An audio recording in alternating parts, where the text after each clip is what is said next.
ఎంత దారుణం అండి. సస్పెండ్ అయ్యాడు, తర్వాత రిటైర్డ్ అయిపోయాడు. అతను ఈ మధ్యనే కులం పేరుతో భయంకరంగా మాట్లాడాడు. అట్లాంటి వ్యక్తి ఇంకా కూడా ఇక్కడ పోలీసు వ్యవస్థని ఆంధ్ర రాష్ట్రంలో నడిపి వాళ్ళంతా కూడా చాలా యుగ పురుషులుగా మంచి వాళ్ళుగా కీర్తించబడితే, రెండో వైపున కంసుడు, రావణాసురుడు, తర్వాత హిరణ్యకశిపుడు, హిరణ్యాక్షుడు ఇలాంటి వాళ్ళంతా కూడా చెడ్డవాళ్ళు. వాళ్ళు చరిత్రలోనే ఉన్నారు. వీళ్ళున్నంత వరకు వాళ్ళు ఉంటారు. అట్లాగే ఇక్కడ కూడా ఎన్టీఆర్ గారు, అదేవిధంగా రాజశేఖర రెడ్డి గారు, జగన్ గారు మంచి పాలకులుగా వీళ్ళు చరిత్రలో ఉంటే, ఇటువైపు చంద్రబాబు నాయుడు, ఆయన కూటమి వీళ్ళంతా కూడా చరిత్రలో వాళ్ళు ఉంటారు చెడ్డ పాలకులుగా. ఈరోజు ఒక్కసారి అసలు వాళ్ళకి కనీసం మనుషులమేగా, మనందరం కూడా మానవులుగానే పుట్టాం కదా, మనుషులుగా పుట్టి అందులో మీ అదృష్టం కొద్దీ మీకు అధికారం చేతిలోకి వచ్చింది. అధికారం వచ్చిన వాళ్ళు మరింత జాగ్రత్తగా ప్రజల్ని ఎంత మంచిగా చూసుకోవాలండి. ఆ బాధ్యత మర్చిపోయి ఇష్టం వచ్చినట్టు ఒక పిల్లవాడి చేతికి ఒప్పజెప్పేసి నీ ఇష్టం వచ్చినట్టు నువ్వు ఈ రాష్ట్రాన్ని నడిపించు అంటే, ఏమీ తెలియనటువంటి వాడి ఇష్టం వచ్చినట్టుగా పిచ్చోడి చేతిలో రాయిలాగా ఎట్లా పడితే అట్లా ఆర్డర్లు ఇస్తూ ఈ విధంగా ఇంత దారుణంగా అమానుషంగా ప్రత్యర్థుల మీద, అంటే ప్రతిపక్ష పార్టీల కార్యకర్తల మీద, వాళ్ళ ఇళ్ల మీద వాళ్ళ దాడులు ఏంటండి. అదేవిధంగా ఎంతమందిని పబ్లిక్ గా హత్య చేసినా కూడా వాళ్ళ మీద కేసులు లేవు. ఆత్మహత్యలకు ఎంతమందిని పురికొల్పారు.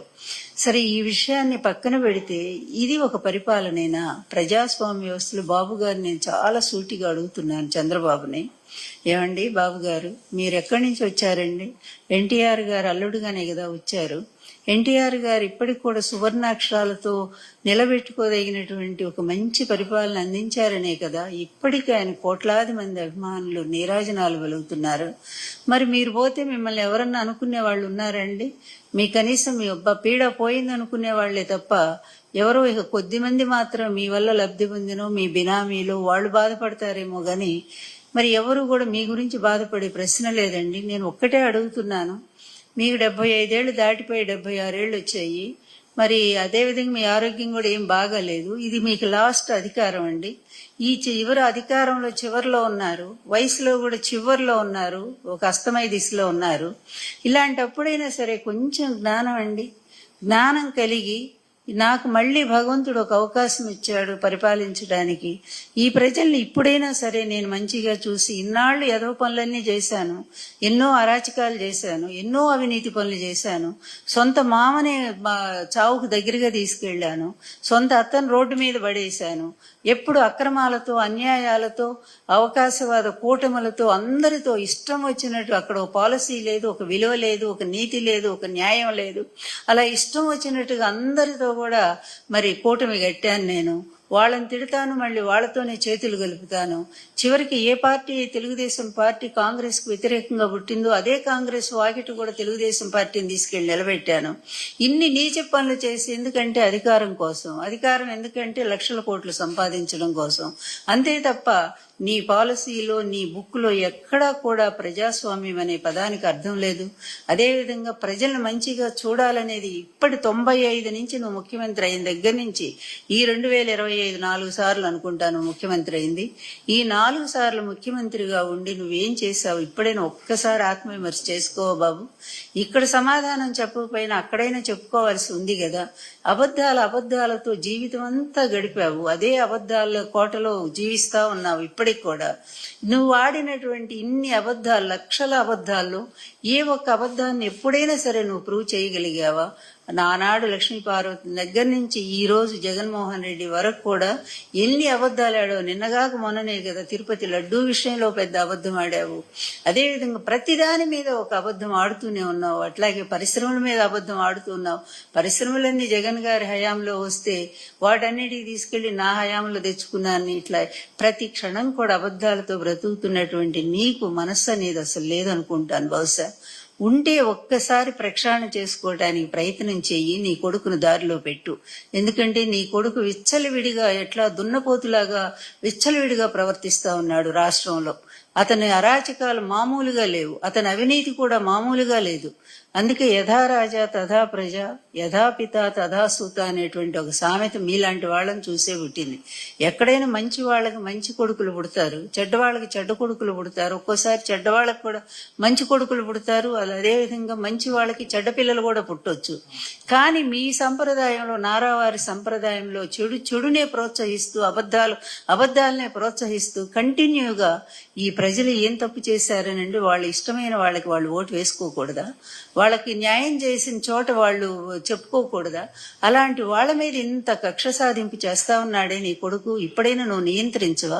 రెడ్ బుక్ రాజ్యాంగం ఏంటయ్యా? ఇది ప్రజాస్వామ్య వ్యవస్థ లేకపోతే నారావారి వ్యవస్థ? దీనికి సమాధానం చెప్పండి. ఇదేమన్నా ఆటోక్రసీ అనుకున్నారా, డెమోక్రసీ అనుకున్నారా? ఆటోక్రసీలో అప్పుడు కూడా రాజులు చక్కగా ప్రజా పరిపాలన బాగా చేసేవాళ్ళు. రావణుడు రాక్షసుడు అయినప్పటికీ కూడా, అతనిలో కొన్ని బలహీనతలు ఉన్నప్పటికీ కూడా అతను మరి ప్రజలు మాత్రం ఎంతో బాగా చూశారు. రావణుడు లంకలో ఉండేటువంటి తన ప్రజల్ని ఎప్పుడు నిత్యం కూడా ఆనందంగా ఉండేట్టు చేశాడట. కానీ మీరు వచ్చి ఏం చేస్తున్నారయ్యా? ముఖ్యంగా ఆడవాళ్ళు ఈ దేశంలో, ఈ సనాతన సాంప్రదాయంలో ఆడవాళ్ళకి ఎంత గౌరవం ఇచ్చారో అది చదువుకున్న వాళ్ళకి అర్థమవుతుంది. మీరు అది చదువుకున్నారో లేదో తెలియదు. కానీ మీ కూటమిలోనే ఒక సనాతనవాది ఉన్నారు కదా, లక్షల పుస్తకాలు చదివిన వారికైనా తెలిసే ఉంటుంది కదా. ఏమండి, ఎత్ర నార్యస్తు పూజ్యంతే రమంతే తత్రావై దేవాహ అని చెప్పి మనం చదువుకున్నాం కదా. అలాంటి సూక్తులన్నీ ఏమైపోయినాయండి? గృహిణి గృహముచ్యతే. మీ ప్రభుత్వం వచ్చిన దగ్గర నుంచి ముచ్చుమురు దగ్గర చిన్న బాలిక శవం కూడా ఇప్పటి వరకు కూడా కనపడలేదు. ఇప్పటి వరకు 300 అత్యాచారాలండి ఆడపిల్లల మీద. జగన్మోహన్ రెడ్డి గారి హయాంలో ఇచ్చినటువంటి దిశ చట్టం ఎటుపోయిందండి?